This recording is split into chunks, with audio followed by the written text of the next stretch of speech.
नमस्कार दर्शकों, बात आज के चैनल में आपका स्वागत है। मैं हूं पारुल शर्मा और पेश है आज की सच्ची बात पक्की बात।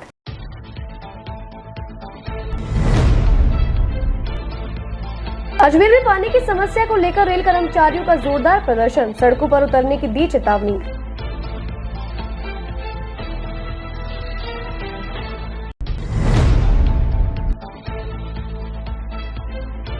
मानसून का अजमेर में पहला झटका लगा जोर से, जगह जगह पानी भरने की शिकायतें।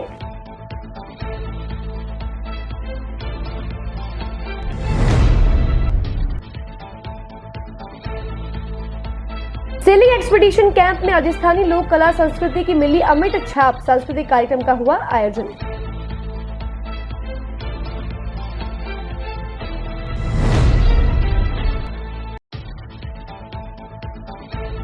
चौबीस घंटे के अंदर कृष्णगंज थाना पुलिस ने पकड़े वहशी दरिंदे, युवती के साथ किया था सामूहिक दुष्कर्म।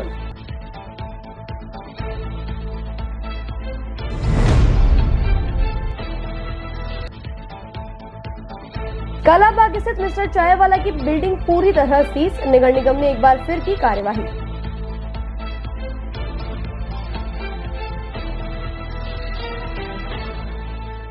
के लिए ऐसा स्कूल तलाश रहा हूं जहां बच्चा स्टडी करे और साथ में उसे सभी स्पोर्ट्स फैसिलिटीज भी मिले। अपने बच्चे के लिए सतगुरु इंटरनेशनल स्कूल चुनो। स्टडी के साथ साथ यहां इवनिंग में नेशनल लेवल के कोचेज द्वारा swimming, badminton, lawn tennis, table tennis, basketball जैसे स्पोर्ट्स की ट्रेनिंग दी जाती है। अरे वाह! सतगुरु इंटरनेशनल स्कूल, पृथ्वीराज नगर, ऑपोजिट ए ब्लॉक, पंचशील, अजमेर।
सर्किट मामू नहीं बनने का, रेडीनेट फाइबर लगाने का। इंटरनेट बोले तो रेडीनेट फाइबर नेट। डिटेल्स के लिए 7412001234 पे कॉल लगाने का। सही है भाई। इंटरनेट बोले तो रेडीनेट फाइबर। अब शुरू करते हैं बातों का बेहतरीन सफर। भीषण गर्मी के बीच अजमेर शहर में लगातार पीने के पानी की समस्या आज भी बनी हुई है। कई बार अधिकारियों द्वारा पीने के पानी की समस्या का जल्द निराकरण करने की बात भी सामने आती है। इतना ही नहीं, उत्तर पश्चिम रेलवे एम्प्लॉइज कर्मचारी यूनियन द्वारा आज जिला कलेक्ट्रेट पर जोरदार प्रदर्शन करते हुए अजमेर की जिला कलेक्टर भारती दीक्षित को रेलवे कॉलोनी में पीने के पानी की समस्या को दूर करने के लिए ज्ञापन दिया गया। ज्ञापन के बारे में जानकारी देते हुए यूनियन के पदाधिकारी ने बताया कि जलदाय विभाग द्वारा रेलवे से जुड़े परिवारों के लिए 26 लाख लीटर पानी की अतिरिक्त व्यवस्था करने की बात कही गई थी और इससे पहले जरूरत के अनुसार पीने के पानी आसानी से मिलता रहा था, लेकिन कुछ महीने से जलदाय विभाग ने रेलवे से जुड़े कर्मचारियों की कॉलोनी में 26 लाख लीटर पानी की कटौती करते हुए 9 लाख लीटर पानी की सप्लाई इन दिनों की जा रही है, जिसके चलते रेलवे विभाग की जितनी भी आवासीय कॉलोनियां हैं वहां पर रहने वाले लोगों को पीने के पानी की समस्या से परेशान होना पड़ रहा है। इतना ही नहीं, यूनियन पदाधिकारी ने चेतावनी दी है कि रेलवे के कर्मचारी आज तक अपनी मांगों को लेकर रेलवे परिसर में ही धरना प्रदर्शन करते आए हैं, लेकिन अगर उनके पीने के पानी की समस्या का समाधान नहीं किया जाता है तो रेलवे के कर्मचारी अब सड़कों पर उतरकर धरना प्रदर्शन भी कर सकते हैं। जी, आज उत्तर पश्चिम रेलवे मजदूर संघ अजमेर मंडल के तत्वाधान में अजमेर मंडल के विशेष तौर पर अजमेर शहर के विभिन्न रेल इकाइयों में, विशेष तौर पर अजमेर कारखाना, अजमेर मदार डिपो, रेलवे अस्पताल, अजमेर स्टेशन, मंडल कार्यालय सहित तमाम कार्यालयों में और एवं विशेष तौर पर रेलवे कॉलोनियों में पिछले 15 दिन से पानी की अत्यंत कमी है, जिससे तंग आकर पिछले 25-26 तारीख का स्थायी वार्ता तंत्र बैठक के वक्त हमने माननीय मंडल रेल प्रबंधक महोदय के सामने भी ये बात रखकर निराकरण की मांग की। तब कुछ सत्य सामने आया कि प्रतिदिन 26 लाख लीटर पानी की आवश्यकता है रेलवे को एक दिन में। उसके बदले में पीएचडी विभाग द्वारा पिछले 15 दिन से एवरेज औसत तौर पर 9 से 10 लाख लीटर ही पानी दे रही, यानी आवश्यकता का तुलना में 1/3 पानी दिया जा रहा है, जिसके कारण रेल कर्मचारियों में, रेलवे कॉलोनियों में पानी की पूरी तरह से तराई मच रही है। इस स्थिति में माननीय कलेक्टर महोदया से हम अपील किया है कि एक मेमोरेंडम देकर इसको निराकरण शीघ्र करे। इस मेमोरेंडम को प्रतिलिपि माननीय मंत्री जी सुरेश रावत जी को भी, अजमेर के दोनों विधायकों को भी, माननीय आवासदेव देवनानी जी और अनिल बदेल जी को भी हम इसका प्रतिलिपि उपलब्ध करा देंगे कि उनका भी इंटरव्यून हम उत्तर पश्चिम रेलवे मजदूर संघ जो सांसद, अजमेर के सांसद को भी हम इसका प्रतिनिधि देकर उनसे भी इसका इंटरव्यून करने का अनुरोध करेंगे।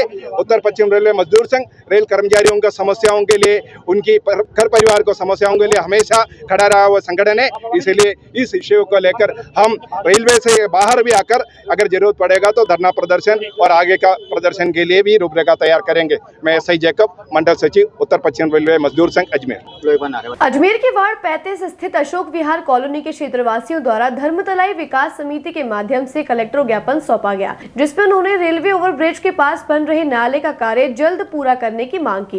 क्षेत्रवासियों के अनुसार इस अधूरे पड़े नाले के कारण कल थोड़ी सी बारिश में ही पूरा क्षेत्र जलमग्न हो गया, जिसके चलते समस्त क्षेत्रवासियों को भारी परेशानी का सामना करना पड़ रहा है।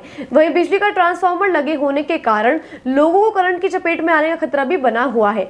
आज कलेक्टर को ज्ञापन दिए गए क्षेत्रवासियों ने जल्द ही पानी को निकालने के साथ ही ठेकेदार से शीघ्र ही नाले के निर्माण कार्य को पूरा करने के लिए निर्देशित करने का आग्रह किया। बिहार के मेन गेट पे खड़े हैं, वार्ड नंबर 35, और जो भी संबंधित ठेकेदार है, ये नाला जो बनाया है ना ब्रिज के पास ये अधूरा पड़ा है, इसको अतिशीघ्र जनहित में कंप्लीट करें। तो पूरे शहर के कलेक्टर महोदय, प्रशासन और मीडिया के भाइयों से भी हम निवेदन करेंगे कि जनहित को राहत पहुंचाने में सहयोग करें।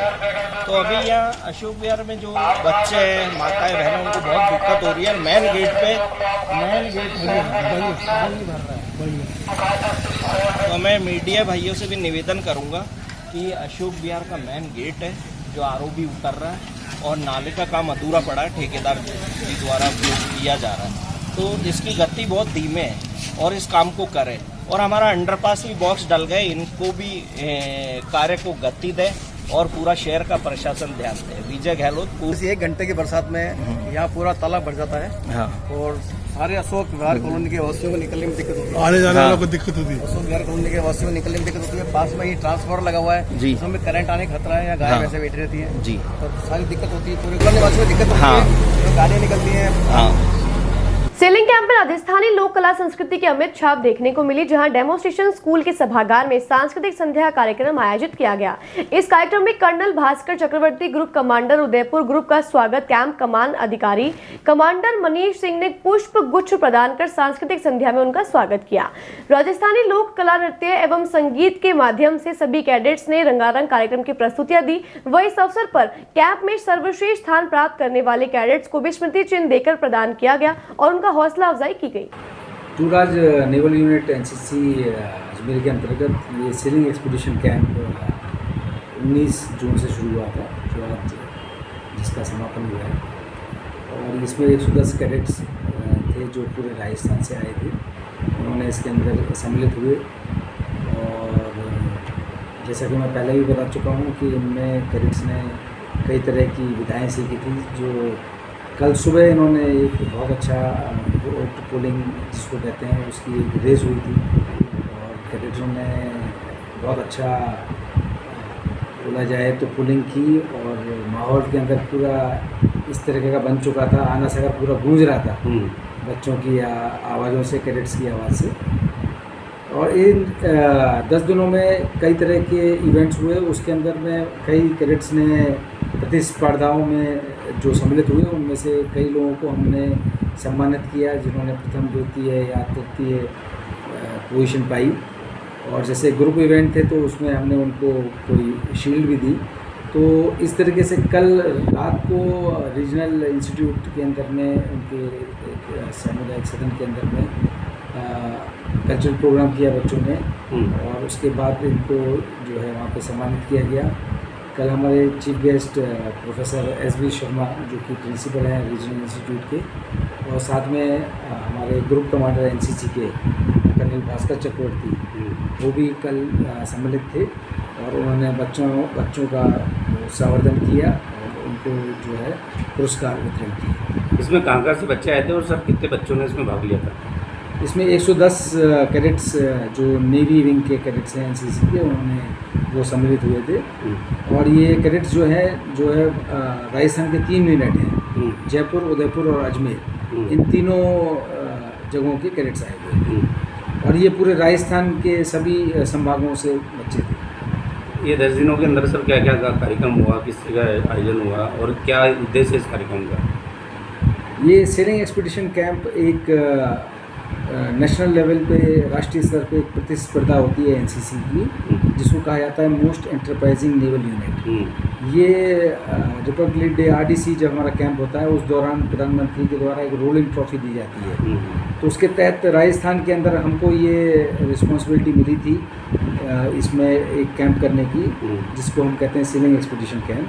तो इसका वो मेन उद्देश्य ये था कि हम कैडेट्स को पहले तो इन विधाओं की शिक्षा दें ताकि वो नावों को और सेलिंग बोट को इन सबको पानी के अंदर चला सकें और वो चलाने के बाद वो कितना डिस्टेंस कवर करते हैं। उन्होंने जो है आना सागर में कितनी लंबा डिस्टेंस कवर किया।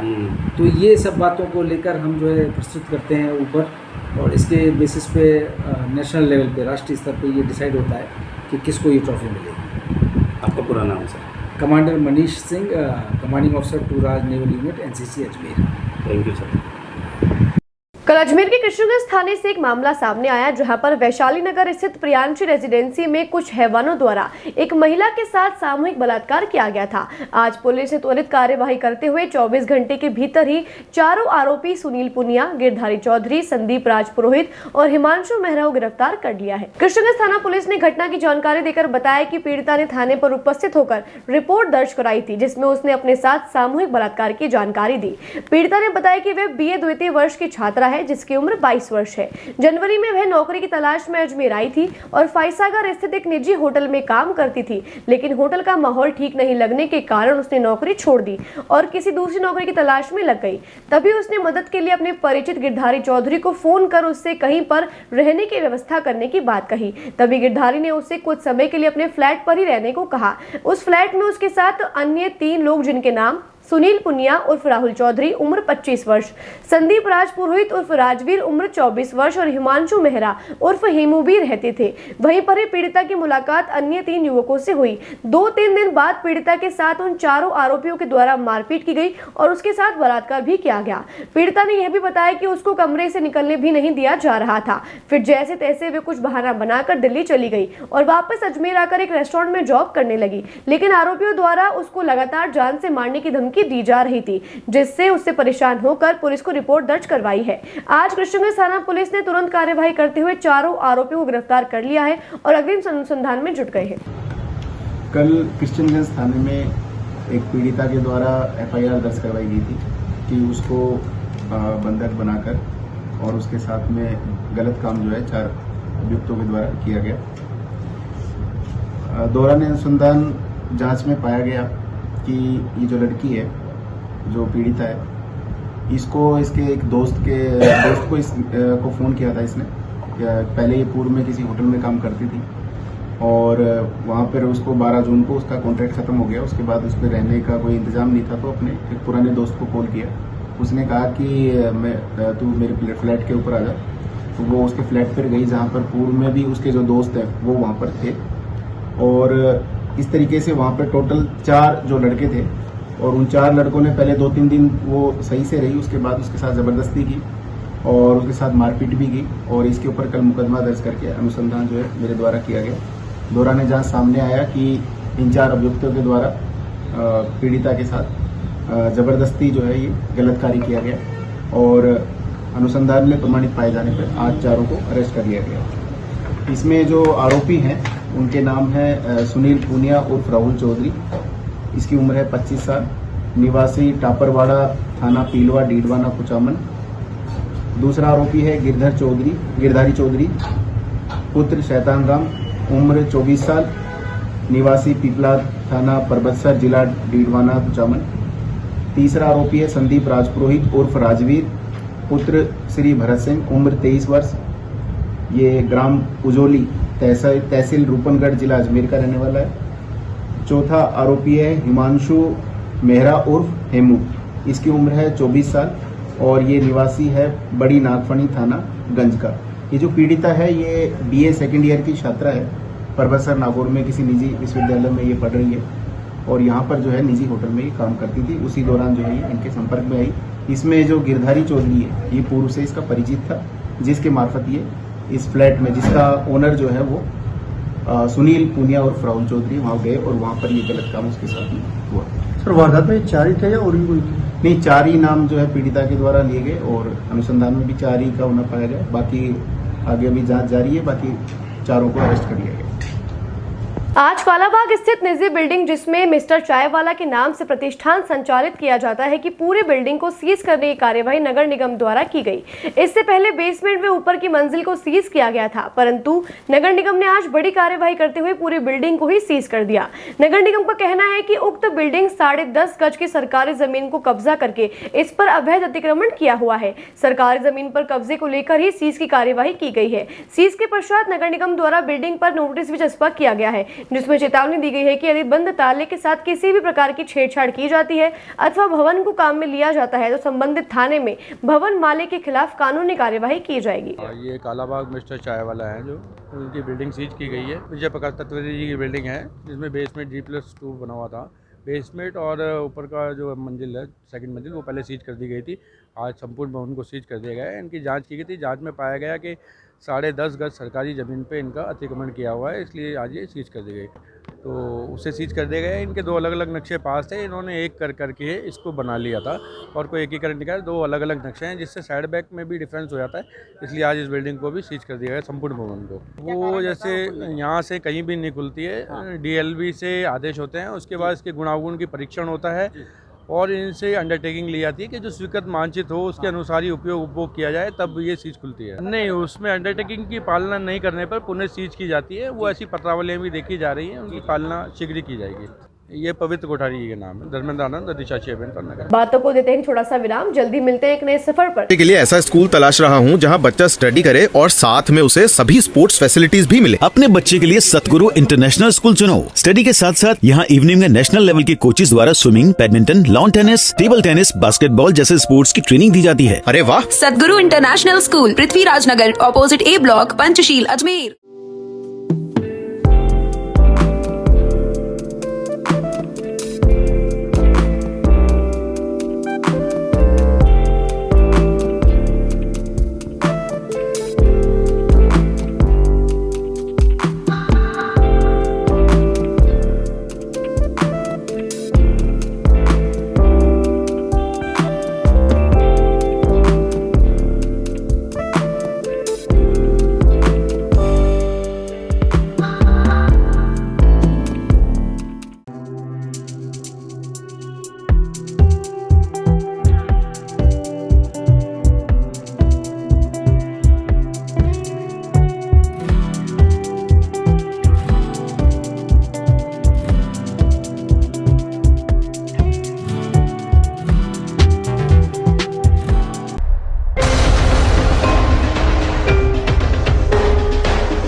सर्किट मामू नहीं बनने का, रेडीनेट फाइबर लगाने का। इंटरनेट बोले तो रेडीनेट फाइबर नेट। डिटेल्स के लिए 7412001234 पे कॉल लगाने का। सही है भाई।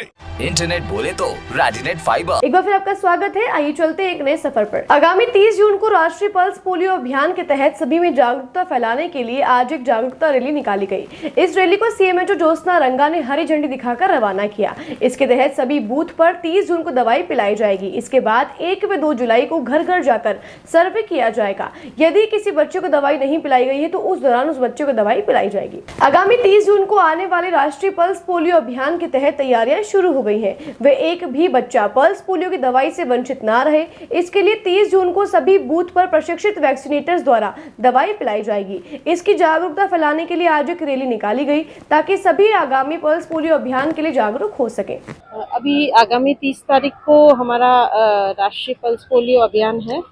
पल्स पोलियो के बारे में शायद आप सभी जानते होंगे, हमने एक पूरी पीढ़ी को पोलियो मुक्त करके तैयार कर दिया है, लेकिन अभी भी हमारे कुछ पड़ोसी देशों में वाइल्ड पोलियो वायरस पाया जा रहा है। तो इसलिए, और क्योंकि अजमेर ऐसी बहुत ज़्यादा टूरिस्ट स्पॉट होने की वजह से बहुत खतरे के उसमें रहता है, तो ये पल्स पोलियो अभियान है।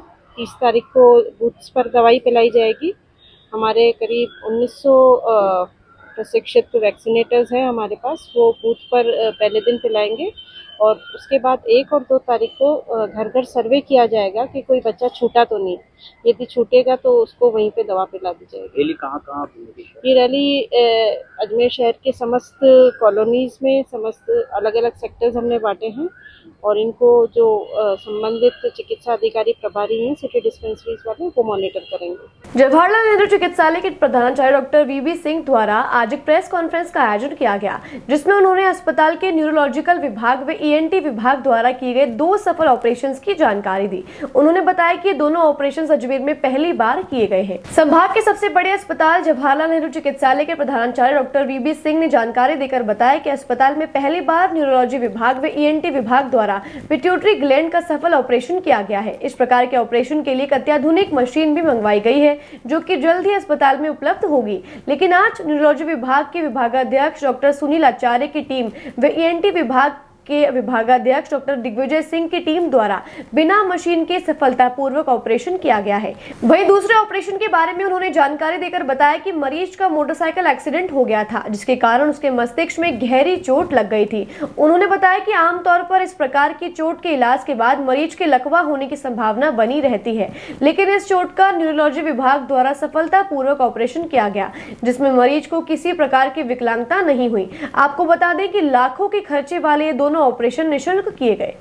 नहीं, ऑपरेशन के दौरान ऐसी कोई विशेष दिक्कत हमारे को सामना करना नहीं पड़ा। हमारा ओटी स्टाफ वगैरह जो है वो काफ़ी ट्रेंड है इस हिसाब से। हमारे पास अभी अच्छी सियाम मशीन थी। जब हमने ओडोंटॉइड फ्रैक्चर किया, सर ने हमारे को 1.5 करोड़ की सियाम अभी पिछले महीने ही दिलाई थी, उसकी मदद से ये ऑपरेशन किया गया। और ऑपरेशन के दौरान ऐसी कोई परेशानी की आई नहीं हमारे को। चाहेंगे कि जेएलएन में कोई इलाज हो सकता है? हम सभी मरीजों को ये कहना चाहते हैं कि किसी भी तरीके के ऑपरेशन के लिए आपको यहाँ अजमेर के बाहर जाने की आवश्यकता नहीं है, या किसी प्राइवेट हॉस्पिटल में भी जाने की आवश्यकता नहीं है। यहाँ सभी तरीके के ऑपरेशन जो न्यूरो सर्जरी से रिलेटेड है वो यहाँ किए जा रहे हैं आजकल। सर कितना समय लगा ऑपरेशन के अंदर? 2.5-3 घंटे लगे सर इसके अंदर हमारे। टीम में कौन कौन शामिल थे सर? हाँ जी, टीम में कौन कौन शामिल थे ऑपरेशन? टीम में डॉक्टर गोगरा शामिल थे, डॉक्टर दिग्विजय शामिल थे, वो भी हमारे 2 रेजिडेंट हैं ये सर। और इसके अलावा एनेस्थीसिया विभाग का बहुत काफ़ी सहयोग रहा हमारे को। दोनों ही केस के अंदर पिट्यूटरी ऑपरेशन के अंदर हमारे को 4 घंटे के करीब लगे, इसके अंदर काफ़ी सहयोग रहा उनका। तो आजकल रोड साइड एक्सीडेंट बहुत हो रहे हैं, ट्रॉमा के केसेस बहुत आ रहे हैं। ट्रॉमा को डायरेक्टली डील करते हैं, या तो ऑर्थोपेडिक डील करता है, या सर्जरी डील करता है, या न्यूरो सर्जरी डील करता है। जब से हमारे ये डिपार्टमेंट में ये लोग आए हैं, साथ में हमारे जो एमसीएच चालू हुई है, उसके बाद में जो क्वालिटी ऑफ सर्विस है, जो क्वालिटी ऑफ ट्रीटमेंट है, अभी हमने केसेस करने लगभग डबल केसेस करने लगे जो पहले कर रहे थे। सबसे ये प्रेस कॉन्फ्रेंस हमारे उस कंटिन्यूएशन में है, जैसा कि मैंने आपको पिछली बार बताया था कि हम आपको हर महीने कोई ना कोई इनोवेटिव प्रोसीजर हो, इनोवेटिव इलाज हो, या इनोवेटिव आइडियाज़ जो हमारे JLN medical college and hospital से रिलेटेड चिकित्सक जो करते हैं, जो मरीजों को सुविधाएं देते हैं, उसके संदर्भ में हम करते हैं। उसी की कड़ी में आज हम 2 केसेज ऐसे किए हैं जो कि अजमेर में पहली बार हुए हैं, और जयपुर को छोड़ के राजस्थान में भी शायद ये पहली बार ही हुए हैं। दोनों केस हमारे न्यूरो सर्जरी विभाग ने किए हैं, जिनके विभागाध्यक्ष डॉक्टर सुशील आचार्य मेरे साथ हैं। इसमें एक केस तो था रोड ट्रैफिक एक्सीडेंट में, मोटरसाइकिल से वो गिर गया था और उनके ओडोंटॉइड बोन होती है, ये बोन उनकी फ्रैक्चर हो गई थी। यूजुअली ये या तो ये डायग्नोस होती नहीं है, या इसका कोई ट्रीटमेंट होता नहीं है, करते नहीं है, बहुत मुश्किल से डायग्नोस होती है। तो हमारे चिकित्सकों ने इसका डायग्नोसिस किया, एक्सरे किया, फिर सीटी स्कैन कराया, एमआरआई कराया, उस सभी से इसको डायग्नोसिस किया, और उसमें एक स्पेशल टेक्निक से इन्होंने एक स्क्रू लगाया। इस स्क्रू के बाद में उस बोन को उन्होंने फिक्स कर दिया, और उससे अब परमानेंट ट्रीटमेंट हो गया। इसमें कोई डिसेबिलिटी नहीं रहेगी, अदरवाइज इसमें कोई डिसेबिलिटी रह जाती है।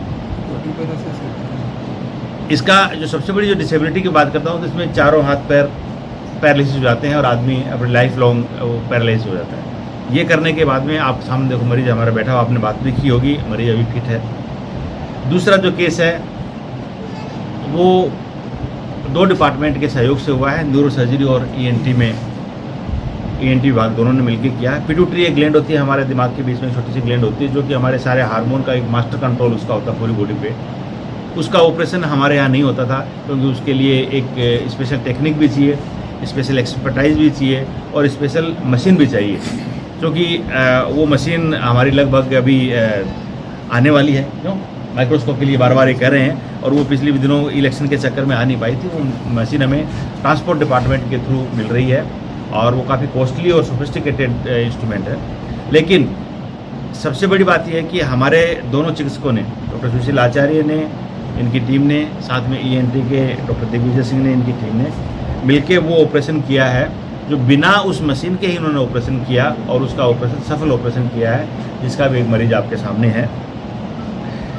यह भी ऑपरेशन JLN में पहली बार हुआ है और ऐसे मशवरे तो होते रहते हैं। अन्य मेडिकल कॉलेज में भी बहुत ही कम मेडिकल कॉलेज में शायद ये ऑपरेशन हुआ होगा, लेकिन हमारा ये एक टारगेट ये था कि हम इस तरह का ऑपरेशन करें जो कि हम पहली बार कर रहे हैं और आगे से मुझे ये उम्मीद है कि आगे से हमारे चिकित्सक ये ऑपरेशन करते रहेंगे, अजमेर संभाग के लोगों को इसका बेनिफिट देते रहेंगे। महत्वपूर्ण बात यह है कि यह ऑपरेशन जो बाहर हम कराते हैं तो लगभग 2 से 2.5 लाख रुपए का इसमें खर्चा आता है और हमने यहाँ ये ऑपरेशन मुख्यमंत्री आयुष्मान आरोग्य योजना के तहत किया है, जो कि मरीज को एकदम निःशुल्क किया गया है। दूसरा वाला जो ऑपरेशन है वो भी हमने एकदम निःशुल्क किया है, हालांकि वो इंश्योरेंस उसके पास कार्ड नहीं था, फिर भी मरीज की गंभीरता को देखते हुए और उसकी लाइफ को देखते हुए हमने वो भी निःशुल्क किया है। उसका जो भी खर्चा लगा है वो हमने RMRS से वहन किया है। अब आप वैशाली नगर राजीव कॉलोनी की रोड जो भी कुछ दिन पहले ही बनवाई गई थी, उसके भीतर लगी पाइपलाइन फटने से क्षेत्रवासी परेशान है।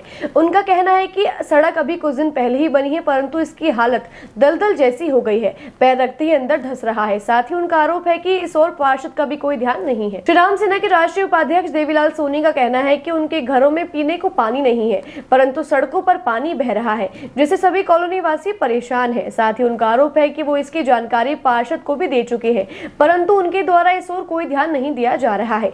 तस्वीरों में आप देख सकते हैं कि किस तरह से सड़कें लबालब हो चुकी हैं और पाइपलाइन से लगातार पानी बह रहा है। मैं वॉक करने निकला तो पाइपलाइन पूरी फटी हुई थी, जिसमें मैंने रोड पर पग रखा, पग रखते ही दलदल में पूरे पग जा रहा था।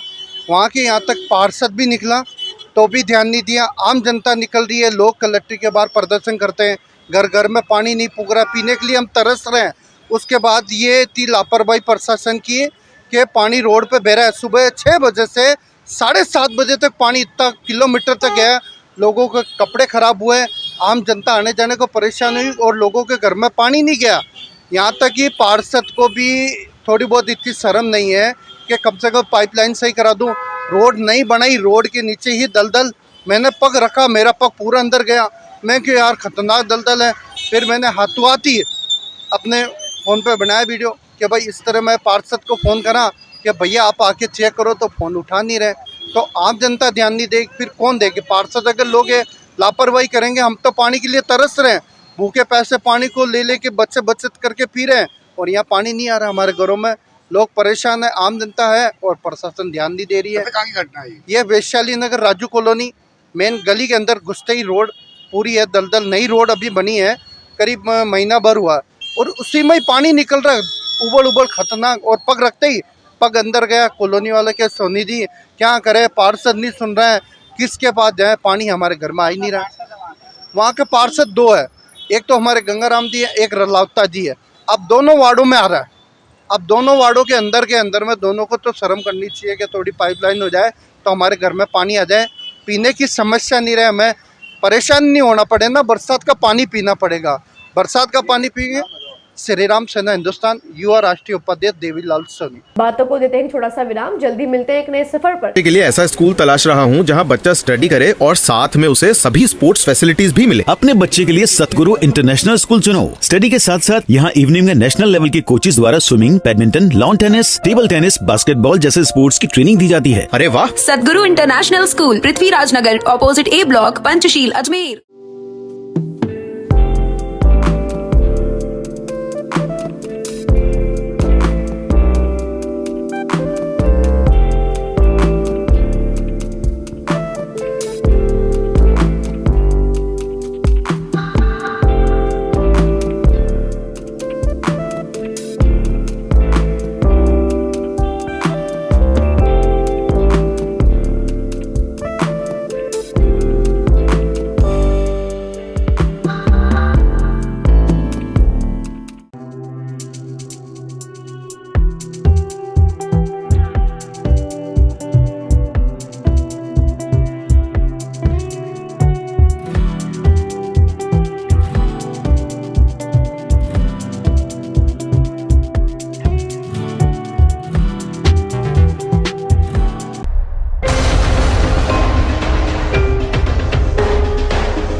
सर्किट, मामू नहीं बनने का, रेडीनेट फाइबर लगाने का, इंटरनेट बोले तो रेडीनेट फाइबर नेट। डिटेल्स के लिए 7412001234 पे कॉल लगाने का। सही है भाई।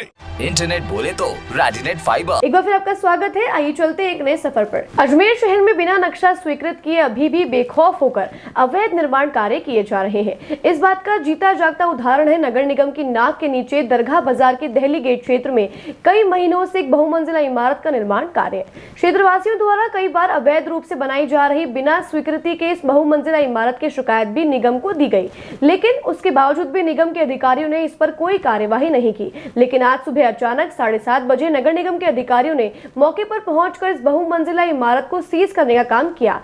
साथ ही भवन मालिक को जब तक कानूनी प्रक्रिया पूरी नहीं हो जाती तब तक इस भवन में किसी भी तरह के कोई भी निर्माण कार्य नहीं करने की हिदायत भी दी।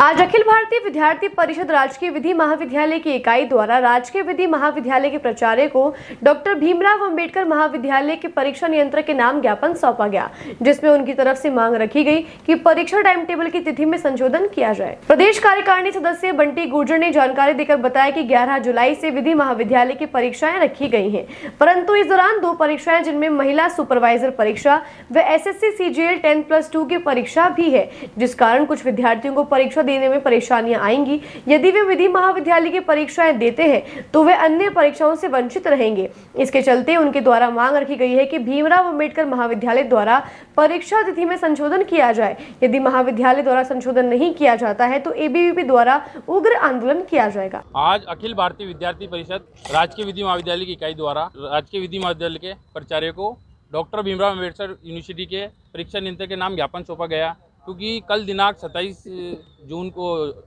कल 27 तारीख को जो विधि का जो टाइम टेबल जारी हुआ, वो टाइम टेबल परीक्षाएं जो है वो 11 से प्रारंभ होने वाली है, लेकिन 11 से लेकर 15 तक जो ये ड्यूरेशन है, इस दिनांक के बीच के अंदर एक जो महिला सुपरवाइज़र हुआ SSC CGL 10+2 ये 2 पेपर आने वाला है। तो सेम टाइम टेबल होने के कारण कई अधिकांश बच्चे ऐसे हैं जो विधि के जो परीक्षा में बैठेंगे वही बच्चे इन पेपर में भी बैठने वाले हैं, पर विधि का जो टाइम टेबल के कारण वो उसमें परीक्षा में बैठने से वंचित रह सकते हैं। तो आज अखिल भारतीय विद्यार्थी परिषद का डेलीगेशन है विधि के प्राचार्य को परीक्षा नियंत्रक के नाम ज्ञापन सौंपा, और उनमें हमारी ये मांग है कि जो ये तिथि है इस तिथि के अंदर संशोधन किया जाए। 1 हफ्ते के लिए ये जो तिथि 11 से जो प्रारंभ होने वाला है परीक्षा वो 18 से हो जाए, 1 हफ्ते तक के लिए जो डेट है वो पोस्टपोन की जाए। अगर ये आज हमने डेलीगेशन में मिलकर वो हमने ज्ञापन दिया, अगर हमारी मांग पूर्ण नहीं होती है तो ABVP यूनिवर्सिटी प्रशासन के खिलाफ मोर्चा खोलेगी, उग्र प्रदर्शन में आंदोलन करेगी, जिसकी संपूर्ण जिम्मेदारी यूनिवर्सिटी प्रशासन की होगी। आज के लिए बस इतना ही। कल फिर होगी आपसे मुलाकात, तब तक के लिए दीजिए इजाजत। नमस्कार।